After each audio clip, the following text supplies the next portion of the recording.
Students, welcome to Navankur Digi Lessons.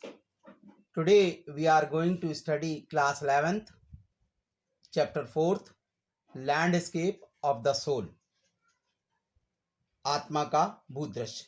Writer हैं नेथली ट्रोवेरॉय. A wonderful old story is told about the painter Wu Daozi who lived in the 8th century. 8वीं शताब्दी में हुए वू दाओजी नाम के चित्रकार के बारे में एक अद्भुत पुरानी कहानी बतलाई गई है.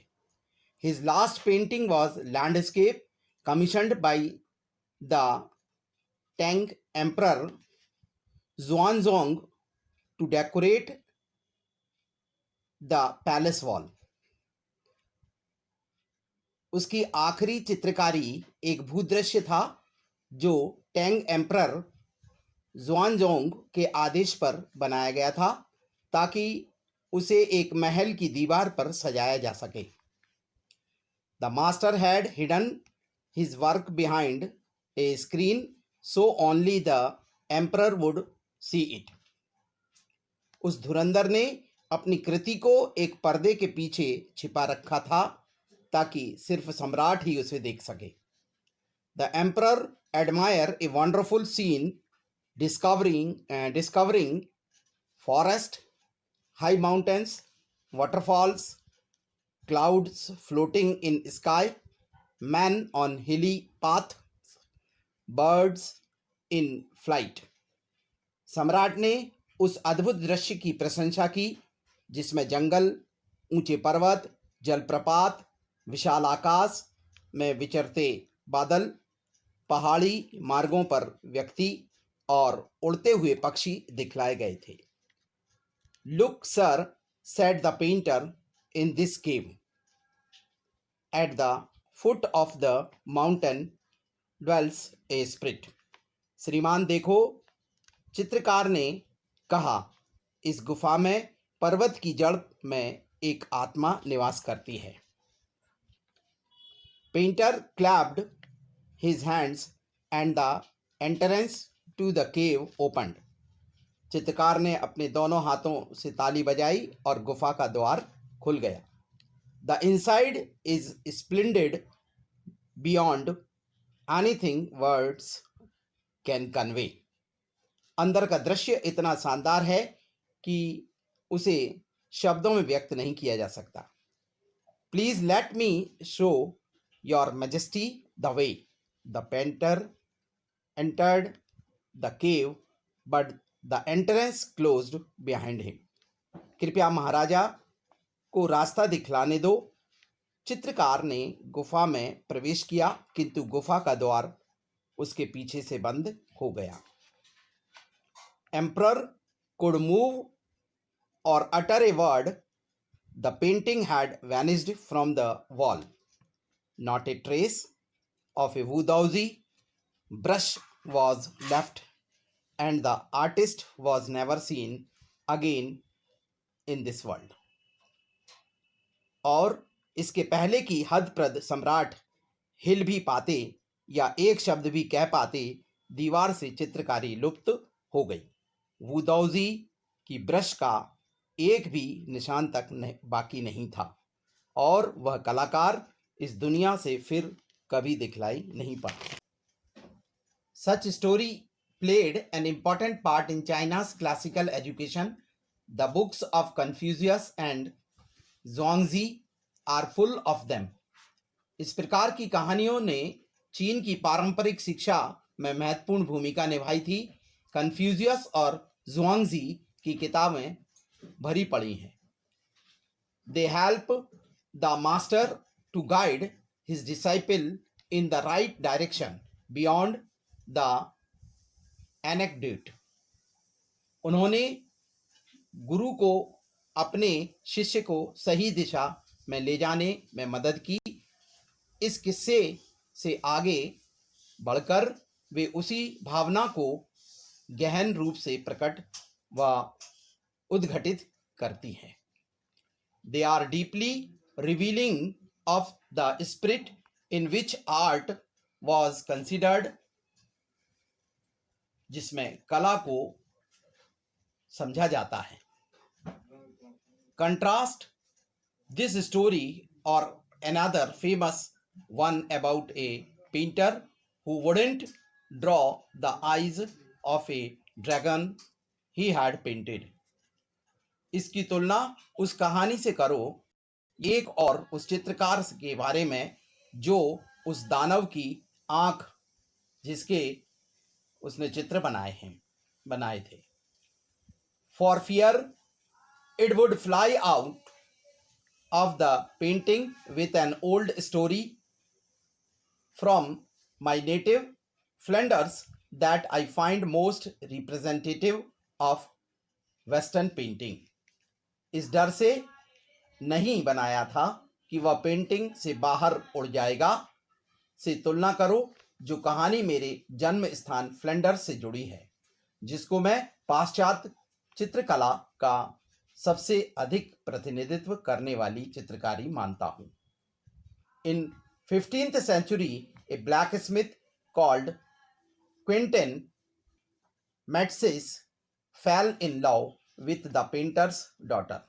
15वीं शताब्दी में एक धुरंधर लोहार जिसका नाम था क्विंटन मैट्सिस था, उसको प्यार एक चित्रकार की बेटी से हो गया।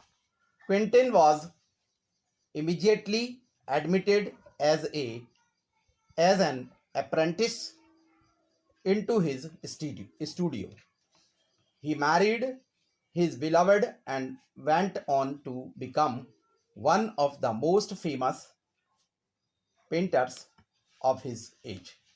क्विंटिन को तुरंत एक प्रशिक्षण पाने वाले के रूप में उसके स्टूडियो में दाखिल कर लिया गया। उसने अपनी प्रेमिका से विवाह कर लिया और युग के प्रसिद्ध चित्रकारों में ख्याति प्राप्त की। These two stories are art is trying to achieve the perfect illusionistic likeness in Europe, the essence of inner life and spirit in Asia. ये दो कथाएं दिखलाती हैं कि कला का हर रूप क्यों पाने की कोशिश कर रहा है, एक संपूर्ण भ्रांतिपूर्ण समानता जो यूरोप में है और दूसरी ओर एशिया के आंतरिक जीवन और भावना का सत्व है। In the Chinese story, the emperor commissions a painting and appreciates its outer appearance. चीनी कथा में सम्राट एक चित्रकारी का आदेश देता है और इसके बाह्य रूप की प्रशंसा करता है। The emperor may rule over the territory he has conquered, but only the artist knows the way within. Let me show the way. Thou, a word that means both the path or the method. सम्राट उस क्षेत्र पर राज कर सकता है जो उसने जीता है, किंतु अंदर का रास्ता कलाकार ही जानता है। मुझे मार्ग दिखलाने दो। दाओ एक शब्द जिसका अर्थ दोनों होता है, मार्ग या तरीका।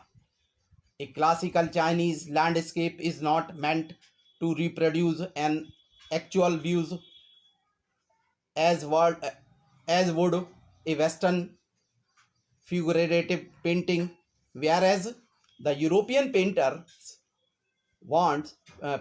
wants you to borrow his eyes and look a particular landscape exactly as he show it from a specific angle. The Chinese painter does not choose a single viewpoint. एक पारंपरिक चीनी प्राकृतिक दृश्य किसी वास्तविक दृश्य को ज्यों का त्यों दिखलाने के लिए नहीं बना है, जैसे कि कोई पाश्चात्य प्रतीकात्मक चित्र बना होता है, जहां एक और कोई यूरोपीय पेंटर अपने अपेक्षा करता है कि आप उसकी आंखें ले लें और किसी प्राकृतिक दृश्य को ठीक वैसे ही देखें जैसे वो देख रहा है। Chinese painter wants you to enter his mind.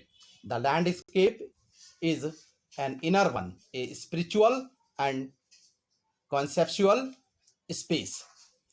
चीनी पेंटर आपको अपने दिमाग के में प्रवेश देना चाहता है। यह प्राकृतिक दृश्य आंतरिक होता है, एक आध्यात्मिक व वैचारिक संकल्पनात्मक अंतराल। This concept is expressed is sensuous, literally mountain, water, which used together represent the word landscape. Two elements of image, these represent two complementary poles reflecting Dioce's view of the universe. इस विचार को Sansui के रूप में प्रकट किया जाता है, जिसका शाब्दिक अर्थ होता है पर्वत, जल, जिसको प्रयोग कर भूदृश्य शब्द को बनाने के लिए किया जाता है।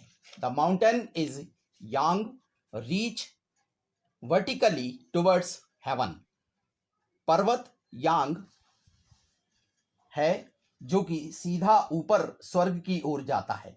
वाइल द वाटर इज यीन, horizontal and resting on the earth, जबकि जल यीन है, समानांतर धरती पर टिका है। द इंट्रैक्शन ऑफ यीन, the receptive feminine except of universal energy and it's counterpart Yang, active as masculine, is of course a fundamental notion of Diocism.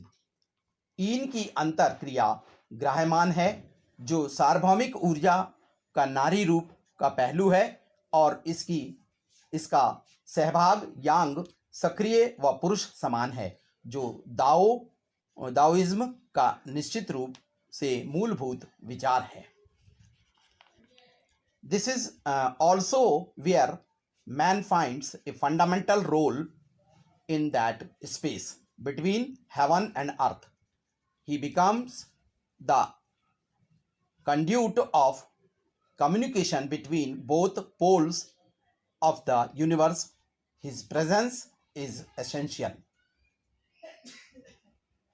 यही वह स्थान है जहां मनुष्य को एक मूलभूत भूमिका मिलती है धरती और आकाश के बीच में।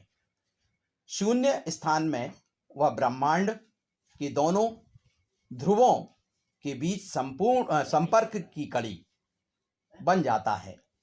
उसकी उपस्थिति जरूरी है। Even if it's only suggested, far from being lost और oppressed by the lofty peaks, he is in Francois Chang's wonderful expression, the eyes of the landscape. भले ही वह संकेतात्मक हो, ऊंची चोटियों में खो जाने या दब जाने की अपेक्षा फ्रांसिस चैंग की अद्भुत अभिव्यक्ति के अनुसार वह है परिदृश्य आंखों का। Okay students, thank you.